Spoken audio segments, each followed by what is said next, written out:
ഇസ്ലാമിന്റെ യഥാർത്ഥ സത്യത്തിന്റെ നിഷേധികളും സ്വാർത്ഥ താല്പര്യക്കാരും ഇതൊന്നും അംഗീകരിക്കുന്നില്ല എങ്കിലും ഇതാണ് ഇസ്ലാമിന്റെ യഥാർത്ഥ ശൈലി, രീതി എന്ന് ബോധ്യപ്പെടുത്തി കൊടുക്കുക എന്നുള്ളത് ഏതൊരു വിശ്വാസിയുടെയും ബാധ്യതയായതുകൊണ്ടാണ് നബിദിനവുമായി ബന്ധപ്പെട്ടിട്ടുള്ള ദുരാചാരങ്ങളെ കുറിച്ച് നമ്മൾ സൂചിപ്പിക്കാറുള്ളത്. കാരണം വർഷങ്ങൾക്ക് മുൻപ് ഇന്ന് കാണുന്ന രീതിയിലുള്ള ഒരു കാര്യം പോലും ഇല്ലാത്തിടത്ത് നിന്ന് 15 ദിവസം ഉച്ചഭാഷണിയിലൂടെ അമുസ്ലിമീങ്ങളെപ്പോലും സങ്കടപ്പെടുത്തുന്ന രീതിയിൽ വെറൈറ്റികളായ കരിമരുന്ന് പ്രയോഗങ്ങളും ആന എഴുന്നള്ളിപ്പും സിനിമാ നടന്മാരുടെ ഗാനമേളകൾ വരെ സംഘടിപ്പിക്കപ്പെടുന്ന രീതിയിലേക്ക് എത്തുമ്പോൾ അത് ദീനിന്റെ ഭാഗമാണ് എന്ന നിലക്കാണ് അത് ആഘോഷിക്കുന്ന ആളുകൾ അതിനെ പിന്തുടരുകയും അവതരിപ്പിക്കുകയും ചെയ്യാറുള്ളത്. പക്ഷേ അല്ലാഹുവിന്റെ പ്രവാചകൻ സല്ലല്ലാഹു അലൈഹി വസല്ലമയുടെ 23 കൊല്ല ജീവിത പ്രവാചകത്വത്തിനിടയിൽ ചെറുതും വലുതുമായ സർവ്വ കാര്യങ്ങളും അല്ലാഹുവിന്റെ ഹബീബായ പ്രവാചകൻ സല്ലല്ലാഹു അലൈഹി വസല്ലമ ബോധ്യപ്പെടുത്തിയിട്ടുണ്ട്. ഒരു കാര്യം ദീനായി അവതരിപ്പിക്കപ്പെടുമ്പോൾ പലരും ചോദിക്കാറുണ്ട്, റസൂലുള്ളാഹിന്റെ കാലഘട്ടത്തിൽ വാഹനമില്ലല്ലോ, ഇന്ന് വാഹനം ഉപയോഗിക്കാറില്ലേ? റസൂലുള്ളാഹിന്റെ കാലഘട്ടത്തിൽ മൈക്കില്ലല്ലോ, ഇന്ന് മൈക്ക് ഉപയോഗിക്കാറില്ലേ? പേന്റില്ലല്ലോ, ഇന്ന് പേന്റ് എടുക്കാറില്ലേ? ഇങ്ങനെയൊക്കെ ന്യായീകരിക്കുന്ന ആളുകളോട് തിരിച്ചു പറയാനുള്ള ഒരൊറ്റ മറുപടി, പേന്റെടുക്കലും മൈക്ക് പ്രസംഗിക്കലും വാഹനം വാങ്ങലും ദീനീപരമായ ഒരു കാര്യമല്ല. എന്നാൽ നബിദിനം എന്ന വിഷയം ദീനീപരമായ കാര്യമായിട്ടാണ് അവതരിപ്പിക്കപ്പെടുന്നത്. ദീനീപരമായ ഒരു കാര്യം അവതരിപ്പിക്കപ്പെടുമ്പോ അതെവിടെ നിന്നും ആര് പറഞ്ഞു എന്നുള്ളതൊരു വിശ്വാസിയുടെ ബാധ്യതയാ അന്വേഷിക്കൽ. അവിടെയാണ് പ്രവാചകൻ സല്ലല്ലാഹു അലൈഹി വസല്ലമയെ തൊട്ട് മഹദി ആയിഷ റളിയല്ലാഹു തആല അൻഹ പറയുന്നു, മൻ അഹദത ഫീ അംരിനാ ഹാദാ. മരണത്തിന്റെ മുൻപ് റസൂലുള്ള ഞങ്ങളോട് പറഞ്ഞിട്ടുണ്ട്, എന്റെ കാര്യത്തിൽ ഞാൻ അറിയാത്ത, ഞാൻ പറയാത്ത എന്തെങ്കിലും എന്റെ പേരിൽ ആരെങ്കിലും ആരോപിക്കുകയോ പറയുകയോ ചെയ്തിട്ടുണ്ടെങ്കിൽ മാ ലൈസ ഫീഹി, ഞാനുമായിട്ടതിന് യാതൊരു ബന്ധവുമില്ല എങ്കിൽ ഫഹുവ റദ്ദുൻ, നിങ്ങളത് തള്ളണം. ദീനീപരമായ വിഷയത്തിൽ നിങ്ങളത് അവഗണിക്കണം. അതുകൊണ്ട് മേറാജിന്റെ നോമ്പില്ല, അല്ലെങ്കിൽ ഇന്ന ആചാരങ്ങളൊക്കെ നിർമ്മിതമാണ് എന്ന നിലക്ക് നമ്മൾ ആ വിഷയത്തെ പറ്റി വിശദീകരിക്കാനുള്ള കാരണം എന്ന് കരുതി ഒരിക്കലും വിശ്വാസികൾ റസൂലുള്ളാഹിനെ സ്നേഹിക്കാത്തവരല്ല.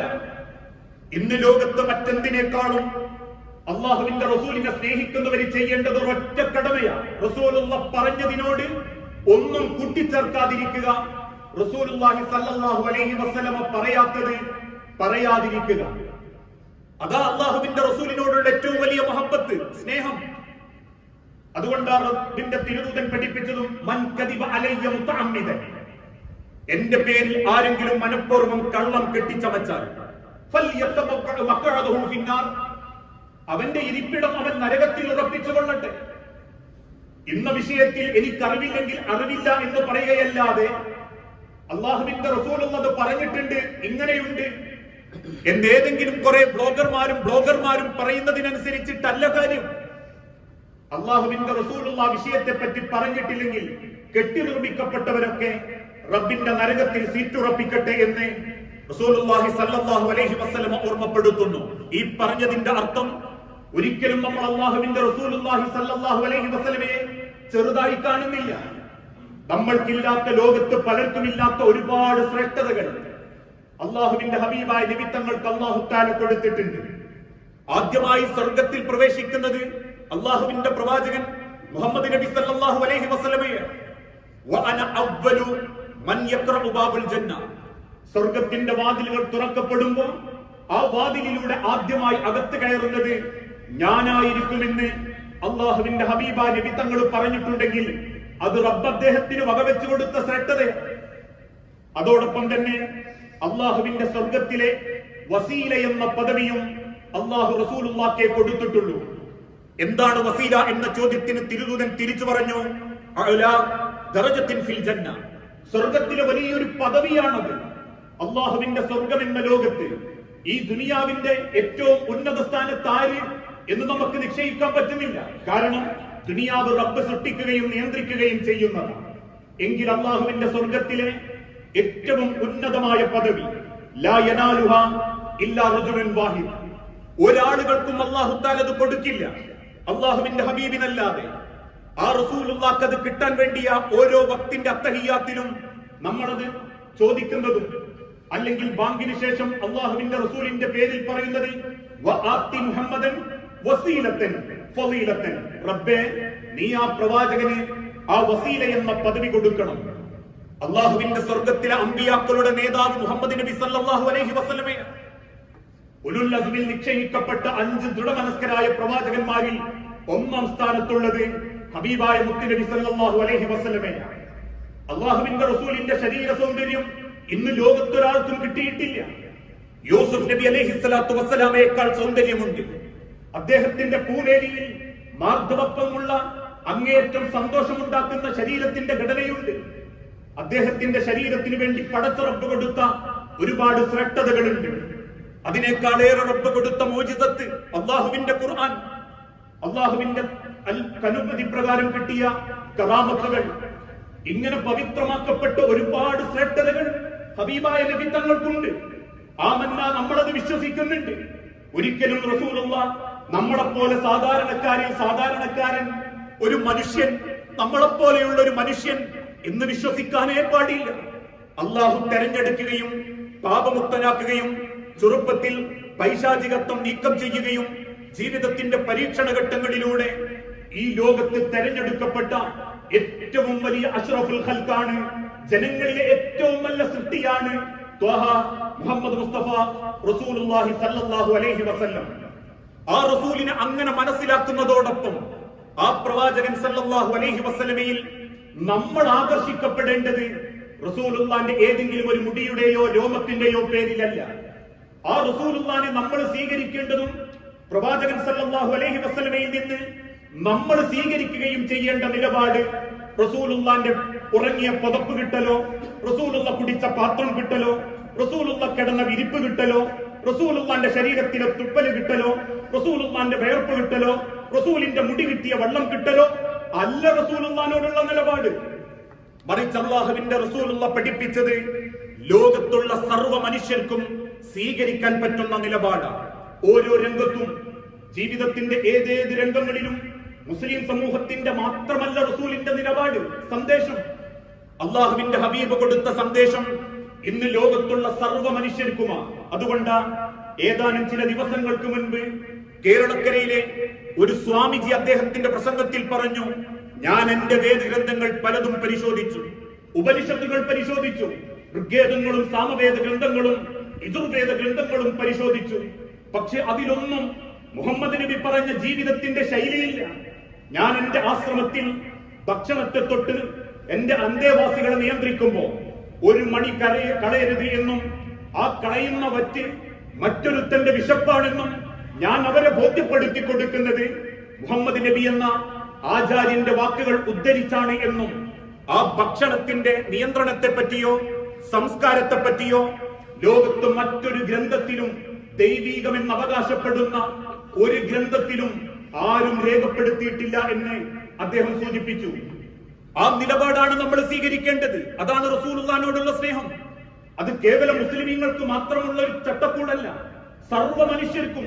ഇസ്ലാമിന്റെ സാമ്പത്തിക നയം നോക്കൂ. അള്ളാഹുവിന്റെ ഹബീബ നബി തങ്ങൾ പറഞ്ഞു, പലിശ ഹറാം. ഒരു തരത്തിലും നിങ്ങൾ പലിശയെ സമീപിക്കരുത്. പലിശ വാങ്ങുന്നവൻ, എഴുതുന്നവൻ, പിന്തുണയ്ക്കുന്നവൻ, സാക്ഷി നിൽക്കുന്നവൻ വമ്പിച്ച കുറ്റക്കാരനാണ്. ഇസ്ലാമിനൊരു സാമ്പത്തിക നയമുണ്ട്, സാമ്പത്തിക രീതിയുണ്ട്. അതുകൊണ്ട് തന്നെ ആ പലിശയോടൊപ്പം ഊഹക്കച്ചവടത്തിൽ നിങ്ങൾ പോകരുത്, മറ്റൊരുത്തന്റേത് വഞ്ചിച്ചെടുക്കരുത്. ആ നിലപാടാണ് റസൂലുള്ളാഹിന്റെ നിലപാട്. ആ നിലപാടാണ് അള്ളാന്റെ ഹബീബ് ലോകത്തിന് കൊടുത്ത നിലപാട്. അതോടൊപ്പം തന്നെ കുടുംബരംഗത്തുള്ള നിലപാട് അള്ളാഹുവിന്റെ തിരുദൂതൻ പഠിപ്പിച്ചല്ലോ, നിങ്ങൾ ഏത് ദൈവത്തിന്റെ പിന്നാലെ തൃപ്തിക്ക് വേണ്ടി നടന്നാലും റബ്ബിന്റെ തൃപ്തി നിങ്ങൾക്ക് കാണണമെങ്കിൽ നിങ്ങളെ മാതാവിന്റെ പുഞ്ചിരിയിലായിരിക്കണം. ലോകത്ത് മറ്റൊരു മതത്തിലും മാതാപിതാക്കളെ സ്നേഹിക്കാൻ പഠിപ്പിച്ച ചരിത്രങ്ങളില്ല. ഉമ്മയുടെ കാലിന്റെ ചുവട്ടിലാണ് സ്വർഗമെന്നും മാതാപിതാക്കളുടെ പുഞ്ചിരിയിലാണ് ദൈവതൃപ്തിയെന്നും, ദൈവത്തെ കാണണമെങ്കിൽ, റബ്ബിനെ കാണണമെങ്കിൽ ഉമ്മയും ബാപ്പയും നിങ്ങളോട് സന്തോഷത്തോടെ പെരുമാറണമെന്നും കുടുംബരംഗത്തെ റസൂലുള്ള പഠിപ്പിച്ച സന്ദേശമാണ് ഏറ്റവും വലിയ നിലപാട്. ഇനി ആലോചിച്ചു നോക്കൂ, സാഹോദര്യ രംഗത്ത് ആധുനിക സമൂഹത്തിനിടയിൽ ഈ കേരളക്കരയിലും ഇന്ത്യ മഹാരാജ്യത്തും ജാതീയതയേയുള്ളൂ. കറുത്തവനും വെളുത്തവനും തൊട്ടുകൂടാത്തവനും തീണ്ടിക്കൂടാത്തവനും ഉന്നതനും താഴ്ന്ന ജാതിക്കാരനും ഇങ്ങനെ പല നിലക്കും കാണുമ്പോൾ ഇക്കഴിഞ്ഞ ദിവസം പോലും വിദ്യാലയത്തിലെ ഒരു അധ്യാപിക തന്റെ വിദ്യാർത്ഥിയോട് ജാതി അധിക്ഷേപം നടത്തിയെന്ന് വായിക്കുമ്പോൾ കറുത്ത ബിലാലിനെയും വെളുത്ത അബ്ദുറഹ്മാൻ ബിൻ ഔഫിനെയും തറവാടുള്ള സിദ്ദീഖുൽ അക്ബറിനെയും തറവാടില്ലാത്ത സഹാബത്തിനെയും ഒരുപോലെ സ്നേഹിച്ച് ഇന്ന അക്രമക്കും ഇൻദല്ലാഹി അത്ഖാക്കും, നിങ്ങളുടെ ജാതിയോ നിറമോ അല്ല, നിങ്ങളുടെ സ്വഭാവത്തിന്റെ നന്മയാണ് ഏറ്റവും വലിയ ദൈവതൃപ്തി എന്ന് ലോകത്തെ പഠിപ്പിച്ച ഒരു ആചാര്യനേയുള്ളൂ, അത് മുഹമ്മദ് നബിയാണ്. മറ്റൊരു മതത്തിലും നമുക്ക് ആ ചരിത്രം കാണാൻ സാധിക്കുകയില്ല. അനിവാര്യ ഘട്ടങ്ങളിൽ പോലും നിങ്ങൾ യുദ്ധം ചെയ്യുമ്പോൾ ആ യുദ്ധക്കളത്തിൽ സ്ത്രീകളെയോ കുഞ്ഞുങ്ങളെയോ വൃദ്ധന്മാരെയോ നിങ്ങൾ ഉപദ്രവിക്കരുത് എന്നും ആ ഉപദ്രവിക്കുന്നത് യുദ്ധനീതിക്കെതിരാണെന്നും ലോകത്തെ പഠിപ്പിച്ച ഒരു സന്ദേശം റസൂലുള്ളാഹിന്റെ സന്ദേശം മാത്രമാണ്. ഇന്ന് കൊന്നൊടുക്കലുകളും മിസൈലുകളും ബോംബുകളുമായി ചരിത്രം വ്യത്യസ്ത രീതിയിൽ ലോകത്തിന്റെ നാനാഭാഗത്ത് പൊട്ടിത്തെറിക്കുമ്പോൾ ഇസ്ലാമിക ലോകത്തെ യുദ്ധങ്ങളിൽ ഒന്നിൽ പോലും ഒരു സ്ത്രീകളെ കൊന്നൊടുക്കിയ ചരിത്രങ്ങളില്ല, ഒരു കുഞ്ഞിനെ വകവരുത്തിയ ചരിത്രങ്ങളില്ല.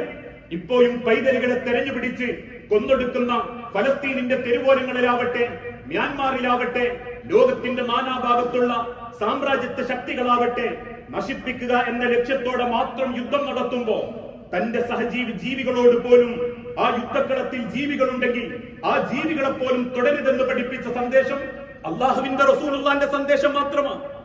ലോകത്ത് മറ്റൊരു മതത്തിനും അത് അവകാശപ്പെടാനില്ല. അതോടൊപ്പം തന്നെ യത്തീം മക്കളോട്, യത്തീം മക്കൾക്ക് മുൻപിൽ വിധവകളോട്, യത്തീം മക്കളെയും വിധവകളെയും സംരക്ഷിക്കുന്നവൻ സ്വർഗത്തിൽ എന്നോടൊപ്പം ഇങ്ങനെയായിരിക്കുമെന്ന് ലോകത്തെ പഠിപ്പിച്ച ഏക സന്ദേശം അള്ളാഹുവിന്റെ ഹബീബിന്റെ സന്ദേശമാണ്. ആരെങ്കിലും യത്തീം മക്കളുടെ സ്വത്തുക്കൾ തിന്നിട്ടുണ്ടെങ്കിൽ തലമുറകളോളം അവര് തിന്നുന്നത് നരകത്തീയാണെന്ന് ലോകത്തെ പഠിപ്പിച്ച സന്ദേശം റസൂലുള്ളാഹിന്റെ സന്ദേശമാണ്. ഏതെങ്കിലും ഒരു വിധവ സ്ത്രീ ഒരു പ്രദേശത്ത് നെഞ്ചുരുകി ജീവിക്കുന്നുണ്ടെങ്കിൽ ആ പ്രദേശം ഒന്നടങ്കം കുറ്റക്കാരാണെന്ന് ലോകത്തെ പഠിപ്പിച്ച സ്ത്രീ ശാക്തീകരണത്തിന്റെ, സ്ത്രീത്വത്തിന്റെ അഭിമാനം കൊടുത്ത ഏക മതം അള്ളാഹുവിന്റെ ഹബീബിന്റെ മതം മാത്രമാണ്.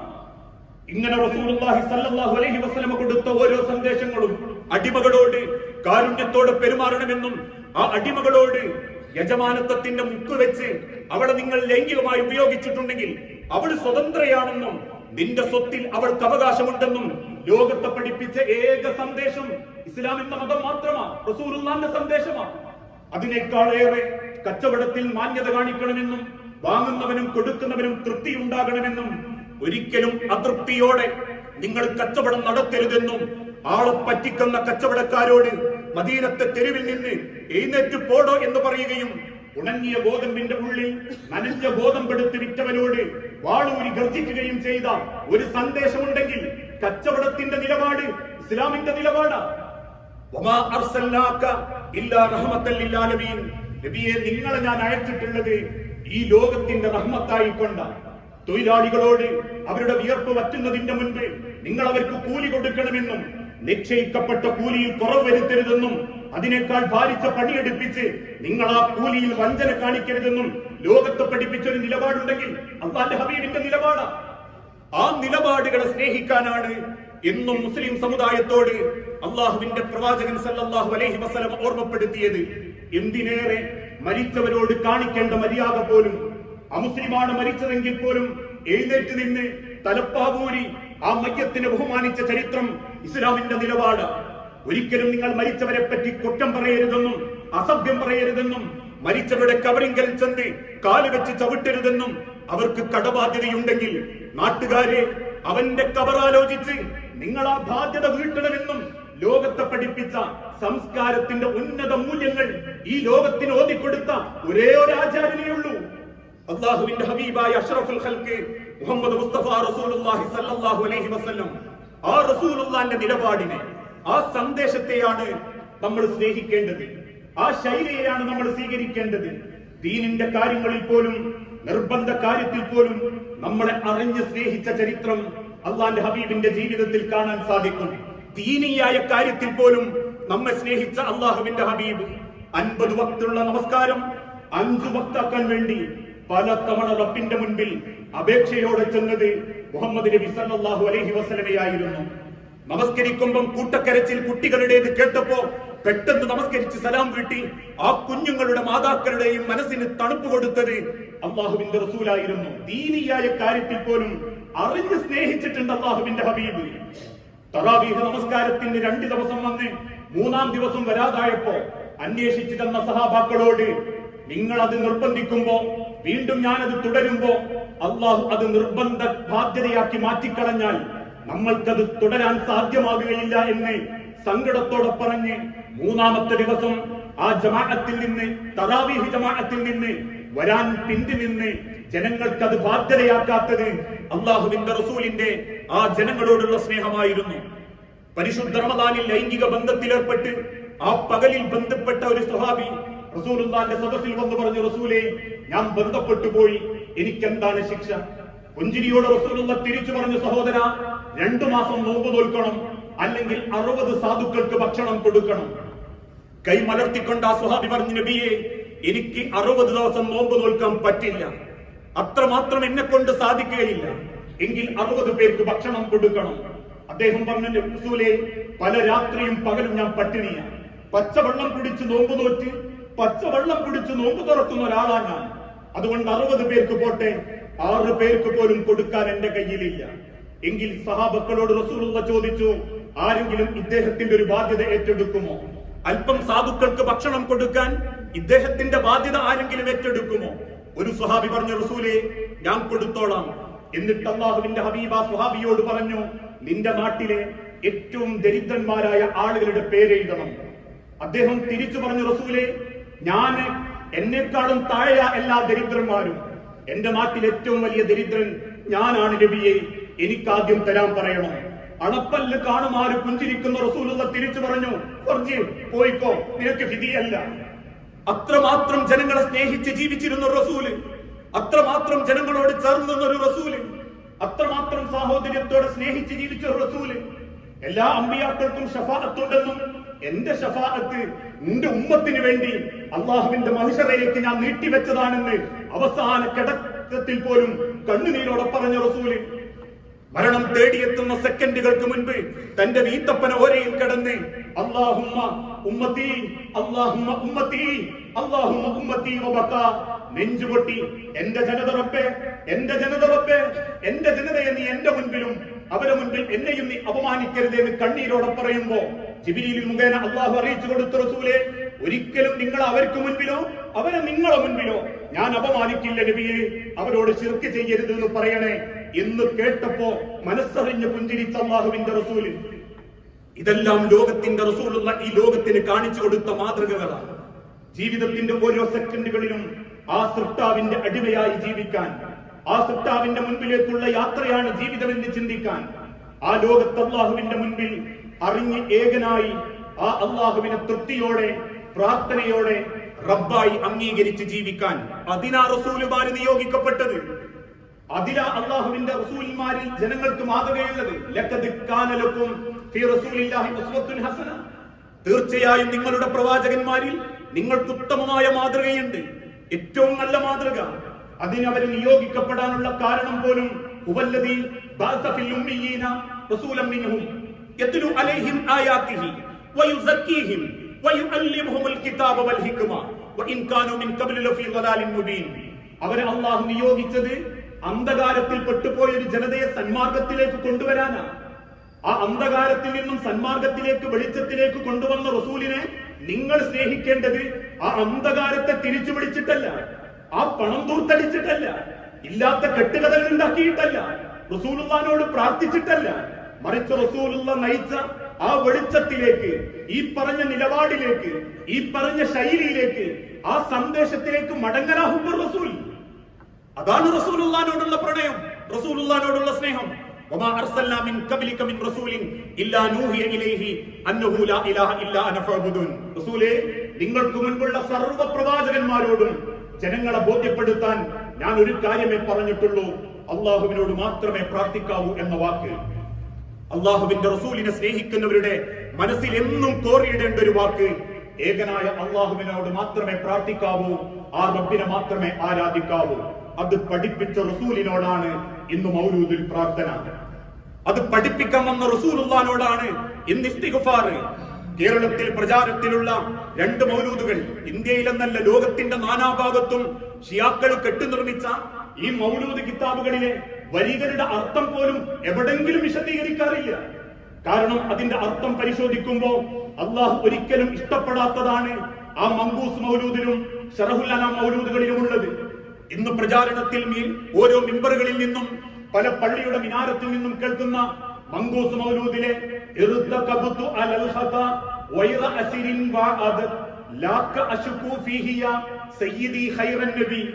ഇതിന്റെ നേർക്കുനേരെയുള്ള മലയാളം, കുറ്റമെന്ന വാഹനമിൽ അറ്റമില്ല ഞാൻ കയറി, താങ്കളോടന്യായം താങ്കളോടന്യായം സയ്യിദി ഖൈറൻ നബി. എന്റെ പാപങ്ങളും കുറ്റങ്ങളും ഞാൻ നിങ്ങളോട് പറയാണ് റസൂല്. നിങ്ങളുടെ ശ്രേഷ്ഠത കൊണ്ട് എനിക്ക് അല്ലാന്റെ അടുത്ത് രക്ഷപ്പെടണം. അതേ റസൂലുള്ള ജീവിച്ചിരിക്കുമ്പോൾ മകള് ഫാത്തിമാനെ വിളിച്ചിട്ട് പറഞ്ഞു, മോളെ അൻകദീ നഫ്സക മിനന്നാർ, നിന്റെ ശരീരത്തെ നീ നരകത്തിൽ നിന്ന് കാത്തോ.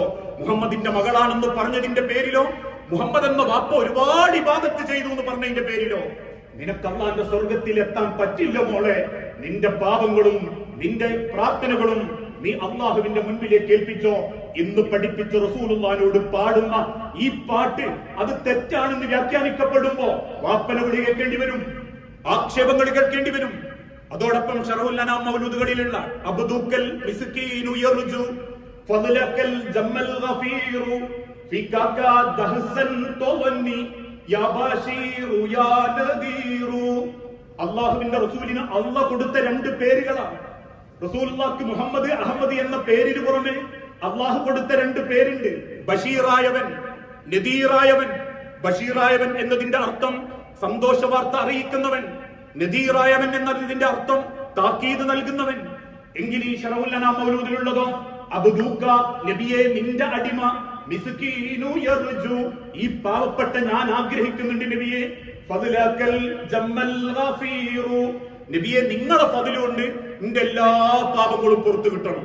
ഫികക ദഹ്സൻ തവന്നി യാ ബശീറു യാ നദീറു നദീറായ ബഷീറായ റസൂലേ, നിങ്ങളെ തൊട്ട് ഞങ്ങൾക്ക് നല്ലതേ ചിന്തയുള്ളൂ, ഞങ്ങൾക്കത് ചെയ്തു തന്നിട്ടില്ലേ, നിങ്ങളോട് നമുക്ക് വലിയ മുഹബത്തൊന്നും ഉണ്ടാവില്ല എന്ന നിലക്കുള്ള വചനങ്ങൾ. ആരെയും ആക്ഷേപിക്കാനോ സങ്കടപ്പെടുത്താനോ അല്ല. ഇന്നും ഈ വാക്യങ്ങൾ നമ്മുടെ വീട്ടിൽ ഓതുന്നുണ്ടെങ്കിൽ അത് അപകടകരമാണ്. ഇന്നും തലയിലേക്ക് അതെത്താത്ത പലരും, ഇതിന്റെ നിരർത്ഥകത ബോധ്യപ്പെടാത്ത പലരും ഇത് വിശദീകരിച്ചു കൊടുക്കുമ്പോ പലരും ആക്ഷേപിക്കുന്നത് പോലെ റസൂലുള്ളാഹിനോട് സ്നേഹമില്ലാത്തതുകൊണ്ട്, റസൂലുള്ളാഹിനെ അറബി പയ്യനായി കാണുന്നതുകൊണ്ട്, ഇവർക്കൊന്നും റസൂലിനോട് പണ്ടേ ഇഷ്ടല്ല.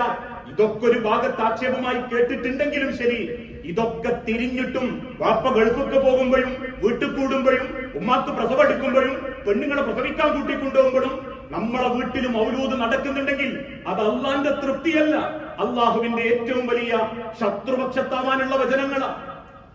ഇത് തെറ്റാണെന്ന് ബോധ്യപ്പെട്ട് അള്ളാഹുവിന്റെ ഹബീബിനെ സ്നേഹിക്കേണ്ടത് ആ റസൂൽ സല്ലല്ലാഹു അലൈഹി വസല്ലമ കാണിച്ചു തന്ന ആ നിലപാടുകളിലൂടെയും ആ സന്ദേശത്തിലൂടെയും ആകണം.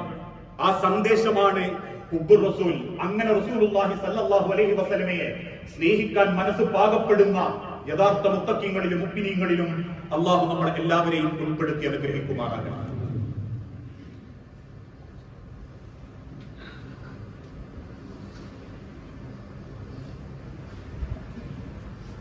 അൽഹംദുലില്ലാഹ് വസ്സലാത്തു വസ്സലാമു അലാ റസൂലിൽ അമീൻ വഅലാ ആലിഹി വഅസ്ഹാബിഹി അജ്മഈൻ. അമ്മാ ബഅദ്. യാ അയ്യുഹന്നാസ് ഉസീകും ഇൻസാനിയം ബിതഖ്വല്ലാഹ്. ജീവിതത്തിന്റെ ഒരു രംഗത്തും അള്ളാഹുവിനെ മറന്നു പോകരുതേ എന്ന് എന്നോടെന്ന പോലെ നമ്മളിൽ ഓരോരുത്തരോടും വസിയത്ത് ചെയ്യുകയാണ്, ഉപദേശിക്കുകയാണ്. നബി സല്ലല്ലാഹു അലൈഹി വസല്ലമ ദീനീപരമായ ഒരു കാര്യം സംസാരിക്കുന്നു. ആ ദീനീപരമായ കാര്യങ്ങൾ കേൾക്കുന്ന ഉടനെ അതനുസരിക്കുന്നവരായിരുന്നു പ്രവാചകൻ സല്ലല്ലാഹു അലൈഹി വസല്ലമയുടെ സ്വഹാബത്ത്. 23 കൊല്ല കാലഘട്ടത്തിനിടയിൽ നബി സല്ലല്ലാഹു അലൈഹി വസല്ലമ ജീവിതത്തിലെ മറ്റു പല സംസാരങ്ങളും സംസാരിച്ചിട്ടുണ്ട്. പക്ഷെ തന്റെ അനുയായികൾക്ക് ഒരു നിബന്ധനയോ നിർദ്ദേശമോ നിയന്ത്രണമോ വരുത്തുന്നുണ്ടെങ്കിൽ അത് അള്ളാഹുവിന്റെ തീരുമാനമാണ്, അതുകൊണ്ട് അത് നമ്മൾ ചെയ്തേ മതിയാകൂ എന്ന് വിശ്വസിച്ചവരായിരുന്നു റസൂലുള്ളാഹി സ്വല്ലല്ലാഹു അലൈഹി വസല്ലമയുടെ സ്വഹാബത്ത്. അതുകൊണ്ടായിരുന്നു സ്ത്രീകളോട് മുഖമ്മക്കനകൾ താഴ്ത്തിയിടാൻ പറഞ്ഞപ്പോൾ ആ സദസ്സിൽ എഴുന്നേറ്റ് പോകുന്ന പെൺകുട്ടികൾ വഴിപക്കത്തുനിന്ന് കിട്ടാവുന്ന അത്ര ഉള്ളുകൾ ശേഖരിച്ച് തങ്ങളുടെ തട്ടങ്ങൾ മാറുകൾക്ക് മുകളിലേക്ക് കുത്തിത്താഴ്ത്തി അത് ഒതുക്കി വെച്ചിരുന്നു എന്ന് പറയപ്പെടാനുള്ള കാരണം. അതുകൊണ്ട് തന്നെ റസൂൽ സല്ലല്ലാഹു അലൈഹി വസല്ലമ ദീനീപരമായ ഒരു കാര്യത്തിൽ മതത്തിന്റെ പേരിൽ അള്ളാഹുവിന്റെ റസൂലാണ് ഒരു തീരുമാനമെടുത്തതെങ്കിൽ പോലും സ്വന്തമായിട്ട് അള്ളാഹു അത് തിരുത്തിയിട്ടുണ്ട്. അള്ളാഹു അറിയിച്ചു കൊടുക്കാത്ത ഒരു കാര്യം ദീനിന്റെ പേരിൽ റസൂലുള്ളാഹി സ്വല്ലല്ലാഹു അലൈഹി വസല്ലം പറഞ്ഞപ്പോ അള്ളാഹു അത് തിരുത്തിയിട്ടുണ്ട്.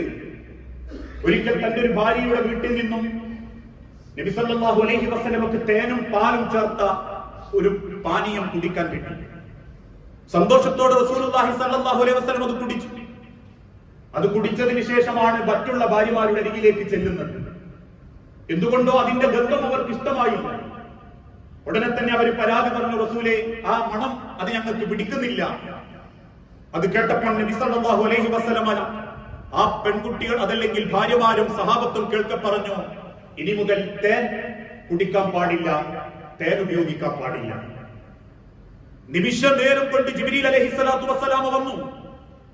അള്ളാഹുവിന്റെ റസൂലിനോട് ചോദിച്ചു, അള്ളാഹു തആല ചോദിച്ചു, നബിയെ, എന്റെ മതത്തിൽ ഒരു കാര്യം പറയാൻ വേണ്ടെന്ന് പറയാൻ താങ്കൾക്ക് ആരാണ് അവകാശം തന്നത്? റസൂലുള്ളാഹി സ്വല്ലല്ലാഹു അലൈഹി വസല്ലമക്ക് തെറ്റ് ബോധ്യപ്പെടുകയും അള്ളാഹുവിന്റെ ഹബീബ് അത് തിരുത്തുകയും ചെയ്തു ആ സെക്കൻഡിൽ. കാരണം അള്ളാഹുവിന്റെ മതത്തിൽ എന്തു വേണം എന്തു വേണ്ട എന്ന് തീരുമാനിച്ചത് അള്ളാഹുവാ. കഴിഞ്ഞ ആഴ്ച സൂചിപ്പിച്ചതുപോലെ ആശൂറയും താസൂഅയും നിശ്ചയിച്ചിട്ടുണ്ടെങ്കിൽ എന്തുകൊണ്ട് ശഅബാൻ മാസം 15 നോമ്പുണ്ട് എന്ന് റസൂലുള്ള പറയാതിരുന്നത്? അങ്ങനെ ഒരു ബറാഅത്ത് നോമ്പിനെ പറ്റി അള്ളാഹു അറിയിച്ചിട്ടില്ല. എന്തുകൊണ്ട് മിഅ്റാജിന്റെ 27 നോമ്പുണ്ട് എന്ന് നമ്മൾ അംഗീകരിക്കാത്തത്? അള്ളാഹുവിന്റെ റസൂലുള്ളാഹി അല്ലാഹു അറിയിച്ചു കൊടുത്തതായിട്ട് സ്വഹീഹായി തെളിയിക്കപ്പെട്ടിട്ടില്ല. എന്തുകൊണ്ട് ആ കൈ നെഞ്ചത്ത് കെട്ടണം അതല്ലെങ്കിൽ കൈ കെട്ടണം എന്ന് നമ്മൾ തീരുമാനിച്ച്? അള്ളാഹുവിന്റെ അറിയിപ്പുണ്ടായി, നബിയെ ഉദുറിന്റെ മേലെ വെക്കാൻ പറയണം. ഇങ്ങനെ എന്താണോ റസൂലുള്ളാഹി അല്ലാഹു അറിയിച്ചു കൊടുത്തത് അത് അംഗീകരിച്ചു. റസൂലുള്ളാഹി സ്വന്തം ഇഷ്ടപ്രകാരം പറഞ്ഞത് പലതും അള്ളാഹുവിന്റെ കൽപ്പന പ്രകാരം അള്ളാഹു തന്നെ തിരുത്തി, പാടില്ല നബിയെ, എന്റെ ദീനിൽ എന്തൊക്കെ വേണമെന്ന് ഞാൻ തീരുമാനിക്കും. അതിനർത്ഥം റസൂലുള്ളാഹിക്ക് സ്വന്തമായിട്ടൊരു അഭിപ്രായം പറയാനോ എടുക്കാനോ പറ്റിയിട്ടില്ല എന്നല്ല. ബദർ യുദ്ധത്തിൽ ഒരു ഭാഗത്ത് സൈന്യം തമ്പടിച്ചപ്പോ ഒരു സഹാബി വന്ന് ചോദിച്ചു, റസൂലേ, ഇവിടെ ഇരിക്കാൻ അള്ളയാണോ പറഞ്ഞത്? റസൂലുള്ളാഹി പറഞ്ഞു, അല്ല, ബദറിലേക്ക് പുറപ്പെടാനേ അള്ളാന്റെ കൽപ്പന ഉള്ളൂ. ഈ യുദ്ധത്തിൽ 2-1 നമുക്ക് കിട്ടുന്നു അള്ളാഹ് കൽപ്പന നൽകിയിട്ടുണ്ട്. എങ്കിൽ നബിയെ, ഈ ഇരിക്കുന്ന സ്ഥലത്ത് നിന്ന് കുറച്ച് മാറിയിരിക്കാം. സഹാബത്തും റസൂലും ചോദിച്ചു, എന്തേ? അവിടെ ആ വെള്ളത്തിന്റെ പരിമിതിയുണ്ട് റസൂലേ. ഇവിടെ നിൽക്കുകയാണെങ്കിൽ യുദ്ധം തുടങ്ങുമ്പോൾ നമുക്ക് വെള്ളം കിട്ടൂല. കുറച്ചും കൂടി അതിഥിയിലേക്ക് മാറി നിന്ന അവിടെ ഒരു കിണറുണ്ട്, ആ കിണറിൽ നിന്ന് വെള്ളം പെട്ടെന്ന് നമുക്ക് എടുക്കാൻ പറ്റും. ആ അഭിപ്രായം നല്ലതാണ് റസൂലുള്ളാഹിക്ക് തോന്നി. നേരെ സൈന്യത്തെ അവിടെ കൊണ്ടുപോയി. ബദർ യുദ്ധത്തിൽ ശത്രുക്കൾക്ക് വെള്ളം കിട്ടാതെ പ്രയാസപ്പെട്ടപ്പോ മുസ്ലിം സമൂഹത്തിന് ധാരാളം വെള്ളം കിട്ടാൻ ആ അഭിപ്രായം അള്ളാഹുവിന്റെ ഹബീബ് സ്വീകരിച്ചിട്ടുണ്ട്. ഇതിനേക്കാളേ റസൂലുള്ളാഹിക്ക് അബദ്ധം പറ്റിയപ്പോ അള്ളാഹു തിരുത്തിയിട്ടുണ്ട്. പണക്കാരോട് മുഖം തിരിക്കുകയും പാവപ്പെട്ടവനായ കണ്ണു കാണാത്ത അബ്ദുല്ലാഹ് ബിൻ ഉമ്മി മക്തൂമിന്റെ നേരെ മുഖം ചുളിക്കുകയും ചെയ്തപ്പോ അള്ളാഹു ആയത്തിറക്കി പറഞ്ഞു, അബസവത്തവല്ല, നമ്മളെ റസൂലല്ലേ, അതുകൊണ്ട് അത് അങ്ങനെയൊക്കെ ഒന്ന് പോയിക്കോട്ടെ എന്നല്ല. അബസവത്തവല്ല, ചെയ്ത് ശരിയായില്ലട്ടോ നബിയെ, നിങ്ങളാ ചെയ്ത് ശരിയായിട്ടില്ല. ആ നിലപാട് ആ സഹാബാക്കളും സ്വീകരിച്ച്, ഇസ്ലാമിന്റെ ഖലീഫമാര് സ്വീകരിച്ച്. ഉമർ ഇബ്നുൽ ഖത്താബിന്റെ കാലഘട്ടത്തിൽ സ്ത്രീകൾ വലിയ മഹർ ചോദിക്കാൻ തുടങ്ങി. ഇസ്ലാമിന്റെ ശൈലിയത സ്ത്രീകൾ മഹർ തൃപ്തിപ്പെട്ടാൽ അതാണ് കൊടുക്കണം. അന്നത്തെ കാലഘട്ടത്തിൽ സ്ത്രീകൾ വലിയ മഹർ ചോദിച്ചു. ഇന്നും അറബ് രാഷ്ട്രങ്ങളിലൊക്കെ നമുക്കത് കാണാൻ പറ്റും. പെണ്ണുങ്ങൾ ചോദിക്കാം, എനിക്ക് അതും ഇത് എത്ര വേണം, ഇങ്ങനെ വേണം. ഇവിടെ പെൺമക്കളെ വാപ്പാര് എങ്ങനെങ്കിലും 10-50 പവനുണ്ടാക്കി കെട്ടിച്ചുവിടുന്ന ശൈലി അല്ല അവിടെ. ആ പെണ്ണെന്താണോ ആവശ്യപ്പെടുന്നത് അത് അയാൾ കൊടുക്കണം.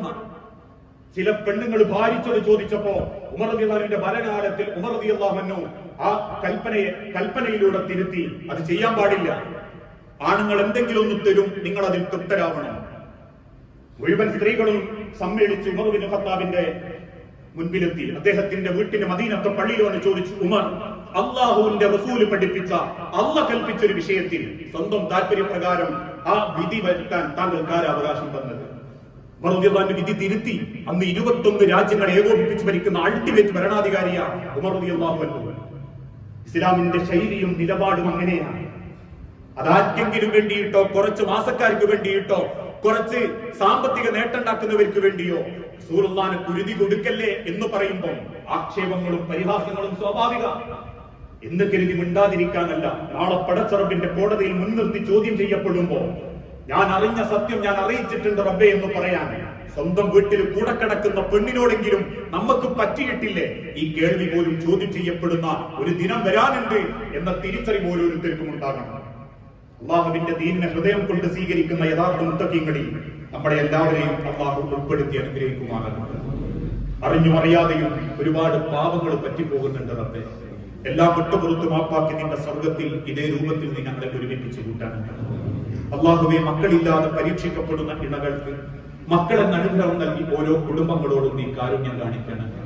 നാദാ, ചെറുതും വലുതുമായ പല അസുഖങ്ങളും ബാധിച്ച് ഏറെ പ്രയാസപ്പെടുന്ന ഓരോ സഹോദരി സഹോദരന്മാർക്കും അവരുടെ സങ്കടങ്ങളും പ്രയാസങ്ങളും നീ എളുപ്പത്തിൽ ലഘൂകരിച്ച് നൽകണം. اللهم اغفر للمؤمنين والمؤمنات المسلمين والمسلمات الأحياء منهم والأموات إنك مجيب الدعوات يا قاضي الحاجات. اللهم أعز الإسلام والمسلمين وأذل الشرك والمشركين. اللهم أجرنا من النار. اللهم أجرنا من النار. اللهم أجرنا من النار. അള്ളാഹുവെ, പ്രാർത്ഥിക്കണമെന്ന് വസിയത്ത് തന്നവരുണ്ട്. അസുഖം ബാധിച്ച് ഏറെ പ്രയാസപ്പെടുന്നവരുണ്ട്. നാഥ, എന്താണോ ഓരോരുത്തർക്കും ഹൈറായത്, ആ ഹൈറായതിലേക്ക് ഓരോരുത്തർക്കും നീ അനുഗ്രഹം നൽകണമേ. കടബാധ്യത കൊണ്ടും ഹറാമായ സാമ്പത്തിക ഇടപാട് കൊണ്ടും ഒരുപാട് തെറ്റുകൾ സംഭവിച്ചു പോയവരുണ്ട്. നാഥ, എല്ലാം വിട്ടുപുറത്ത് ഹലാലായ നിലക്ക് സാമ്പത്തിക ഭദ്രതയോടെ നാഥനെ കണ്ടുമുട്ടുന്ന മുത്തഖീങ്ങളിൽ ഉൾപ്പെടാൻ ഞങ്ങൾക്ക് ഓരോരുത്തർക്കും നീ തൗഫീഖ് നൽകണമേ. റബ്ബേ, അത്തി മുഹമ്മദൻ ഫസീലത്തൻ ഫദീലത്തൻ, ഏറ്റവും ശ്രേഷ്ഠമാക്കപ്പെട്ട വസീലയും ഫദീലയും അള്ളാഹുവിന്റെ പ്രവാചകൻ സല്ലല്ലാഹു അലൈഹി വസല്ലമക്ക് നീ നൽകുകയും അദ്ദേഹത്തിന്റെ ശുപാർശകളിൽ ഉൾപ്പെടാനുള്ള ഈമാനിന്റെ കരുത്ത് ഞങ്ങൾക്ക് ഓരോരുത്തർക്കും നീ പ്രദാനം ചെയ്യണമേ. റബ്ബനാ ആതിനാ ഫിദ്ദുനിയ ഹസന വഫിൽ ആഖിറതി ഹസനത വഖിനാ അദാബന്നാർ.